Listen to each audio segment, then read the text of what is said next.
একে একে মেঘার পোল খুলতে শুরু করে দিল ইন্দ্রাণী গাঙ্গুলি। হ্যাঁ বন্ধুরা, ভিডিওটা লাইকতে দেখতে থাকুন। বাড়ি ভর্তি গেস্টদের সামনে যখন কিনা ইন্দ্রাণী গাঙ্গুলি আয়ুষের বিয়ে স্থগিত রেখে যখন কিনা ইন্দ্রাণী গাঙ্গুলি বলতে থাকে যে কুসুম, তুমি যে সারপ্রাইজটা তোমার ছোটো সাহেবের বিয়েতে মেঘাকে দেওয়ার জন্য প্রস্তুত করেছো সেটা দেখাবে না, এতটা অপেক্ষা করাচ্ছ কেন বলো তো, দিয়ে দাও মেঘাকে সেই সারপ্রাইজটা। ঠিক সেই সময় দেবলীনা যখন কিনা গেস করে ফেলে এবং বলতে থাকে যে বারবার করে মেঘা, আমি তোকে সাবধান করেছিলাম যে তুই এমন কিছু তাড়াহুড়া করে করতে গিয়ে তুই ধরা পড়ে যাস না, যার কারণে কেন তুই এবং আমরা দুজনেই ধরা পড়ে যাই। কিন্তু তুই আমার কোনো কথাকে কান দিসনি, তুই বরঞ্চ নিজেকে বড্ড বেশি ওভার স্মার্ট ভেবে তুই এখন হাতে নাতে ধরা পড়ে গেছিস। কিন্তু তুই ভাবিস না আমি আমার তুরুপের তাসটা রেডি রেখেছি এবং আজকে কোনো মতে যাতে ঘুরে ফিরে আমার উপরে বিপদটা ঘনিয়ে না আসে তার জন্য আমি সম্পূর্ণরূপে আটকাট বেঁধে ব্যবস্থা করিয়ে এসেছি। এবং আমি যখন কিনা নিজের বিপদের সংকেতটা দেখতে পাবো, ঠিক সেই সময় বিপদ কী করে কাটাতে হয় সেই ব্যবস্থাও আমি করে ফেলেছি। ঠিক সেই সময় যখন কিনা মেঘার সামনে জয়িতা এসে দাঁড়ায় এবং জয়িতা যখন কিনা বলতে থাকে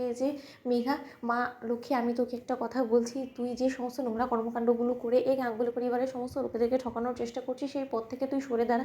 কারণ আমি আমার এক মেয়েকে খইয়েছি, এক মেয়েকে হারিয়েছি, এক মেয়ে জেলে চারদরের মধ্যে অন্ধকারে জীবনযাপন করছে এবং তাকে আমি শুধরোতে পারিনি কোনোভাবেই। আমি মা হয়ে আমার মেয়েটাকে বিপদের মুখে ঠেলে দিয়ে আমি ওকে প্রশ্রয় দিয়ে দিয়ে ওকে এমনভাবে একটা অপরাধীতে পরিণত করে ফেলেছি যার কোনো রকম কোনো ক্ষমা হয় না।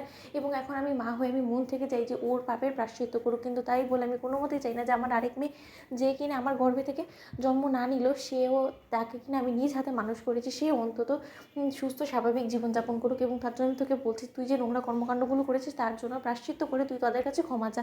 অন্যদিকে মেঘা যখন কিনা বলতে থাকে যে মাসি, তুমি এই সমস্ত কি উল্টোপাল্টা কথা বলছো বলো তো। অন্যদিকে আয়ুষ যখন বলতে থাকে যে আমাকে কেউ কিছু বলবে এখানে কী হচ্ছে। অন্যদিকে কুসুম যখন বলতে থাকে যে আমি বলছি ছোটো সাহেব, আপনি যাকে কিনা সব থেকে বেশি ভালো মানুষ এবং যার চেহারার উপরে ঘুলে গিয়ে আপনি যাকে কিনা দেবী মায়ের ছায়া হিসেবে দেখেছেন, সেই মানুষটা রীতিমতো একটা প্রতারক ছাড়া কোনো কিছু নেই। এবং সে প্রতিনিয়ত আপনাদের প্রত্যেকটা মানুষের বিশ্বাস নিয়ে খেলেছে এবং সে একটা ঠকবাজ জোচ্চোর। এবং আজকে আপনাদের কোম্পানি যে বিপদের মুখে দাঁড়িয়ে আছে সেই সমস্ত কিছুর পেছনে দায়ী হলো গিয়ে এই মেঘা ম্যাডাম। এই মেঘা ম্যাডাম অসন্তোষ প্রামাণিকের সঙ্গে মিলে একের পর এক আপনাদের ক্ষতি করার চেষ্টা করছে। এবং এই মেঘা ম্যাডামই ঈশান সাহেব হলো কি সেই ব্যক্তি যে কিনা ঈশিকা এবং ওই অসন্তোষ প্রামাণিকের সঙ্গে হাত মিলিয়ে ঈশিকাকে দিয়ে ঈশান সাহেবকে ব্ল্যাকমেল করে ঈশান সাহেবের অতীতের ছবিগুলো দেবীমাকে দেখিয়ে দিবে।